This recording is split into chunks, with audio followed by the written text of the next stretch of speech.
Alathur police station പരിധിയിലെ ഉത്സവ കമ്മിറ്റിക്കാരുടെ യോഗം ചേർന്നു. സ്റ്റേഷൻ പരിധിയിലെ ഉത്സവങ്ങൾ ആചാരാനുഷ്ഠാനങ്ങളുടെ സുഗമമായി നടത്താൻ ആവശ്യമായ മുന്നൊരുക്കവും ക്രമീകരണവും നടത്താനാണ് യോഗം ചേർന്നത്. ആനയെഴുന്നള്ളത്ത്, വെടിക്കെട്ട്, ഗതാഗത ക്രമീകരണം എന്നീ വിഷയങ്ങൾ യോഗം ചർച്ച ചെയ്തു. യോഗത്തിൽ Alathur police inspector TN. Unnikrishnan അധ്യക്ഷനായി. എല്ലാ വർഷവും ഉള്ളത് തന്നെയാണ്.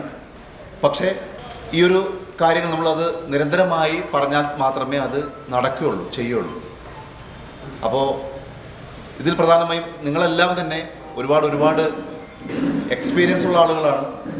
ഒരുപാട് വർഷങ്ങളിൽ ഇതുവരെയുള്ള ക്ഷേത്രോത്സവങ്ങളും വെടിക്കെട്ടുകളും ഒക്കെ നടത്തിയ ആളുകളാണ്.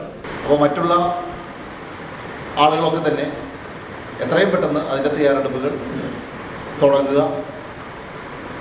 അതിനുള്ള നിർദ്ദേശങ്ങൾ ഇതിന് ഏറ്റവും പ്രധാനപ്പെട്ട നമുക്ക് മനസ്സിലാക്കുന്ന നമുക്ക് ആവശ്യമുള്ളത് എക്സ്പ്ലോസീവ്സ് ലൈസൻസ് ആണ്, അതേപോലെ ഡിസ്പ്ലേ ലൈസൻസ് ആണ്. ഇത് അവസാന നിമിഷത്തിലേക്ക് വെക്കരുത്. അതാണ് ആദ്യമേ തന്നെ പറയാനുള്ളത്.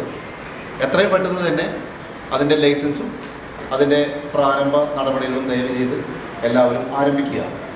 Alathur deputy tahsildar K H. ജോഷ്, വനം range officer M. Saleem, fire officer S. Sunilkumar എന്നിവർ ഉത്സവ കമ്മിറ്റി ഭാരവാഹികൾക്ക് മാർഗനിർദ്ദേശങ്ങൾ നൽകി.